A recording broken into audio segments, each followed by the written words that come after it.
प्यारे बच्चों, आज की कहानी है कुछ चूंटियों के बारे में। एक दफ़ा का जिक्र है कि एक जंगल में कुछ चूंटियां अपना घर बना रही थी क्योंकि मौसम बदलने वाला था। वहीं उसी जंगल में एक मोटा ताज़ा हाथी रहता था जिसे अपने ऊपर बहुत गरूर था, अपनी ताकत का बड़ा मान था और सब जानवर उसकी वजह से बड़े परेशान थे। वो हाथी हर जानवर को तंग करता था। यहाँ चूंटियां अपने घर में खुराक जमा कर रही थी ताकि उन्हें सर्दियों में किसी किस्म का मसला ना हो, और वो दिन रात मेहनत में लग गई। और वहाँ से वह अचानक हाथी का गुजर हुआ। हाथी ने जब चूंटियों को इतनी मेहनत से घर बनाते देखा तो बोला कि तुम लोग इतनी मेहनत से घर क्यों बना रही हो? तुम्हें पता भी है कि मैं 1 मिनट में तुम्हारा घर तोड़ सकता हूँ।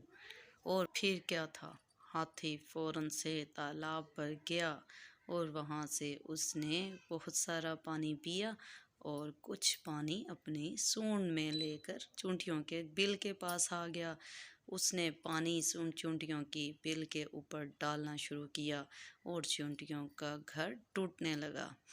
जैसे ही चूंटियों का घर टूटने लगा, चूंटियां बहुत परेशान हुई क्योंकि उन्होंने बड़ी मेहनत से घर बनाया था।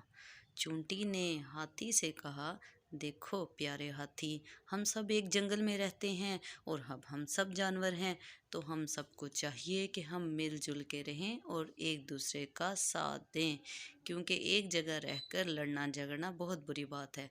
लेकिन हाथी को इस बात की समझ नहीं। फिर क्या था, एक दिन हाथी बड़े मज़े से घूम रहा था कि वहाँ पे अचानक से एक शिकारी आ गया। शिकारी भी हाथी को देखकर बड़ा खुश हुआ कि ये तो बहुत अच्छा हाथी है। उसने उसको पकड़ने के लिए एक जाल बनाया और छुपकर उसका जाल में फंसने के लिए इंतज़ार करने लगा। जैसे ही हाथी वहाँ से गुज़रा, वो उस जाल में फंस गया और वो बहुत परेशान हो गया और इधर उधर देखने लगा और मदद के लिए पुकारने लगा।